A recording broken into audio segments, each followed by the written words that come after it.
The 1990s was a transformative time for Black voices as it created space for mainstream success, critical acclaim, and the bending of negative stereotypes towards not only Black men, but Black women. With the rise of the Black gangster film, many African American women occupied positions in spaces previously reserved for mostly white men, skewing the traditional criteria for the gangster genre into a new genre that Beretta Smith's show Mad calls the hip-hop gangster film, which enabled Black women to be in critical roles.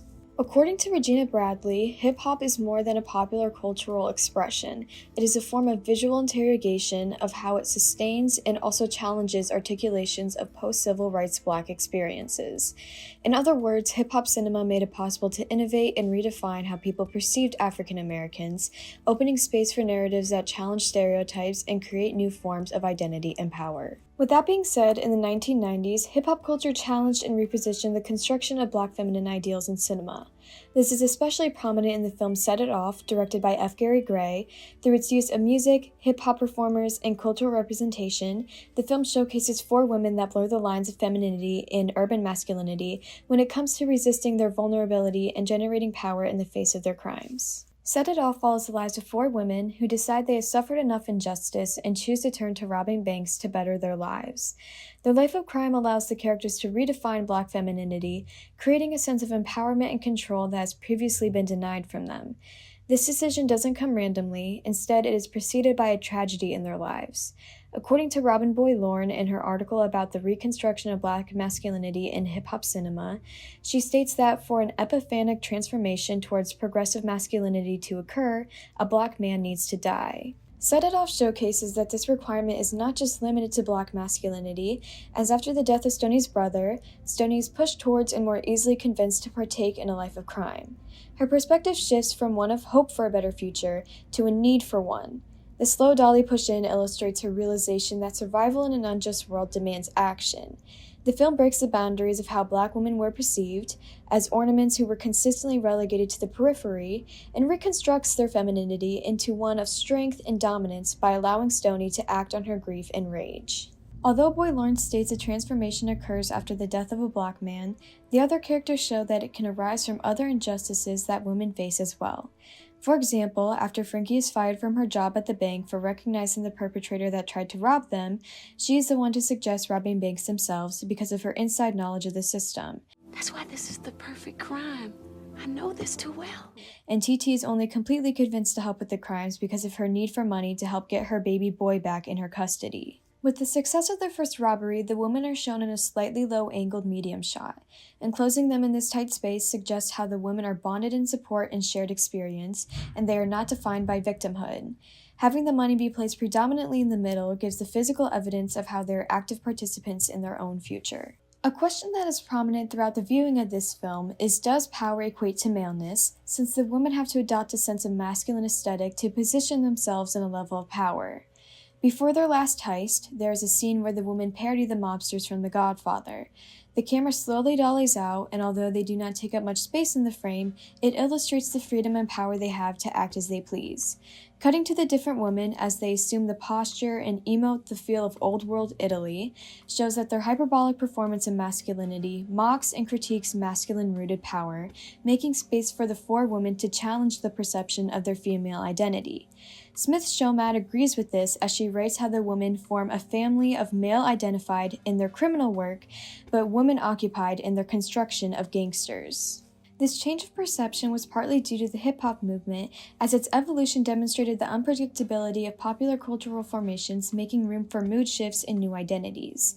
By providing a platform that was both expressive and relatable, it allowed for women to break away from imposed stereotypes and certify their own power. This is evident through the scenes where Cleo, played by Queen Latifah, breaks into cars and throws CDs onto the ground until she finds the right mood music. This happens a total of 3 times. The first 2 are right before a robbery, and her face is mostly concealed from the frame, either from sunglasses or having her back to the camera. By doing this, Gray makes the audience believe that although Cleo already adopts many masculine aesthetics, she too is putting on a masculine persona to gain confidence in the face of their crimes through the medium of music.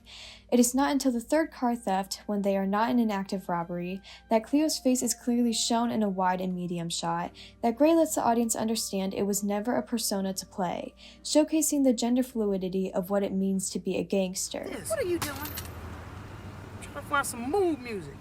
This is true for all four of the women, because although the gangsters seem to be presenting themselves as male, their presentations are still created and portrayed by women. Throughout the film, the women take control of power that has not been offered to them in film before because of their newfound femininity that is not defined by violence, but asserted through it as a means of survival. For example, in the scene where the women sit on the roof as the camera slowly pulls out to reveal the rest of the neighborhood, thus making the woman appear smaller, Gary visualizes the woman's inability to affect and deal with the only community they know, and suggests that crime is practical to feel a sense of control when they feel they have none. During their first heist, the viewer can see how their feminine ideals make them more hesitant to act out the crime as a shaky handheld whips from woman to woman in their old-fashioned wigs, making the scene overall more comical. By their second robbery, having adopted some masculine aesthetics through their training with Black Sam, played by Dr. Dre, the women move with confidence and the camera becomes steady, but they still wear their wigs. This shows their embracement of a violent nature that corresponds with a masculine performance, while still keeping traces of their feminine identities, illustrating that these masculine aesthetics build off of their femininity, creating something new and more fluid instead of erasing it altogether. This is especially evident through the character of TT, who could barely hold a gun at first, but ends up being the one to kill their janitorial boss Luther after he stole their money from their most recent heist. The viewer hears the gunshot and sees Luther fall out of frame before TT is revealed in a medium shot surrounded by smoke. This illustrates how her traditional vulnerable and timid femininity has been reconstructed to operate alongside violent masculine aesthetics, where she has to make harrowing decisions in order to survive, because without the money, she has no way of getting her son back. Going back to what Boy Lawrence said about progressive masculinity being impossible without the death of a black man, the ultimate demise of TT, Frankie, and Cleo subvert the typical erasure of black women narratives, emphasizing their resistance to their struggles being ignored, allowing them to reach a state of what Boy Lawrence would likely call progressive femininity. Their deaths are not only significant to themselves, but also to Stoney, the lone survivor of their found family, who physically and emotionally becomes a new person by being a living testament for their stories. Even though Set It Off is directed and partly written by men, it does not look at the family of women through the lens of the male gaze, and refuses to put black women's struggles secondary to that of black men. Bradley puts it nicely as she states that Set It Off set a premise for recognizing black women's agency in not only hip-hop, but the American popular imagination. The birth of hip-hop cinema was more than just expressing black culture through music and style. It created a platform for black experiences, one that included women, to be recognized in the eye of Hollywood. If I didn't set it off, we'd be cakes and bakes for the next 2 months. I had to push y'all.